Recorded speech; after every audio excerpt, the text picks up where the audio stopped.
Hi friends, welcome to Rojavanam. இன்றைக்கி வீடியோவில் என்ன பார்க்க போகிறோன்னா, இன்றைக்கி வந்துட்டு வெள்ளிக்கிழமை, அதனால் வந்துட்டு ஒரு ஸ்பெஷலான ஒரு லஞ்ச் தான் பார்க்க போகிறோம்.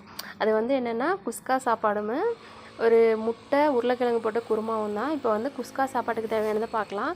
கட் பண்ணி வச்சுருக்க வெங்காயம், ஒரு கேரட்டு, 3 பச்சை மிளகா, கொஞ்சோண்டு புதினா தழை, கொஞ்சோண்டு கொத்தமல்லி தழை. இப்போ வந்து முட்டை குழம்புக்கு அரைக்கிறதுக்காக ஒரு 3 வெங்காயம், ஒரு 3 பச்சை மிளகா, கொஞ்சோண்டு தேங்காய், கொஞ்சோண்டு கொத்தமல்லி தழை, ஒரு 4 தக்காளி எடுத்திருக்கேன். இதை வந்து நல்லா பேஸ்ட் மாதிரி அரைச்சி எடுத்துக்கணும். இப்போ வந்து முட்டை குழம்புக்கு ஒரு குக்கர் வச்சுட்டு கொஞ்சோண்டு ஆயில் ஊற்றிட்டு கட் பண்ணி வச்சுருக்க வெங்காயம் போட்டு நான் நல்லா வதக்கிக்கிறேன். இந்த மாதிரி செஞ்சு பாருங்கள், ரொம்பவே சூப்பராக இருக்கும் முட்டை குழம்பு. அப்புறம் வந்து இந்த குஸ்கா சாப்பாடு.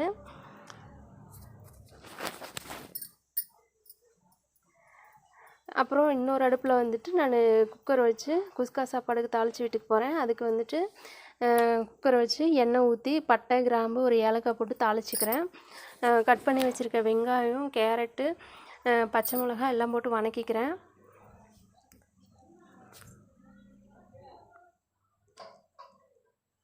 பாருங்கள், வதங்கிட்டுருக்கு. இப்போ வந்து முட்டை குழம்புக்கு வெங்காயம் வதங்கிருச்சு. இதில் வந்து நான் இஞ்சி பூண்டு பேஸ்ட் போட்டுக்கிறேன், ஒரு 2 ஸ்பூனு. சாரிங்க ஃப்ரெண்ட்ஸ், கொஞ்சம் வெங்காயம் கருகிடுச்சு. இதில் வந்துட்டு ஒரு 1.5 ஸ்பூன் வந்து நான் வரமிளகாத்தூள் சேர்த்துக்கிறேன். இந்த எண்ணெயிலே போட்டு வதக்கினோம்னா நல்லாயிருக்கும். அப்புறம் வீட்லேயே அரைச்ச கரம் மசாலா தூள் ஒரு 1/4 ஸ்பூன் போட்டுக்கிட்டேன். அப்புறம் அரைச்சி வச்சுருக்க பேஸ்ட் போட்டு உப்பு போட்டு நல்லா வதக்கிட்டேன். இப்போ வந்து குஸ்கா சாப்பாட்டுக்கு ஒரு ஸ்பூன் வந்து இஞ்சி பூண்டு பேஸ்ட் போட்டு வதக்கிட்டு இதில் வந்து கொத்தமல்லி தழை, புதினா தழை போட்டு நல்லா வதக்கிக்கிறேன். வேணும்னா மஞ்சள் தூள் போட்டுக்கலாம் குஸ்கா சாப்பாட்டுக்கு, இல்லைன்னா வேண்டாம்.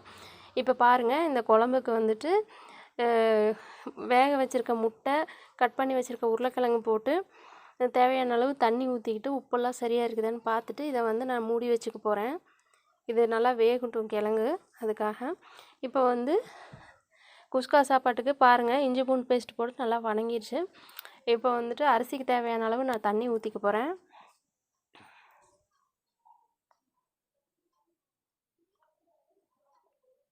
இந்த குஸ்கா சாப்பாட்டுக்கு வேணும்னா மஞ்சள் தூள் போட்டுக்கோங்க. நான் வந்து மஞ்சள் தூள் சேர்க்கலை. இது அரிசிக்கு தேவையான அளவு நான் தண்ணி ஊற்றிக்கிட்டேன். இப்போ இந்த தண்ணி வந்து ஹீட் ஆகிட்டு இருக்கட்டும். இப்போ பாருங்கள், முட்டை குழம்பு நல்லா கொதிச்சிட்ருக்கு.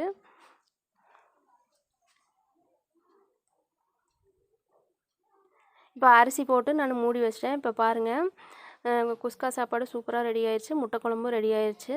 Thanks for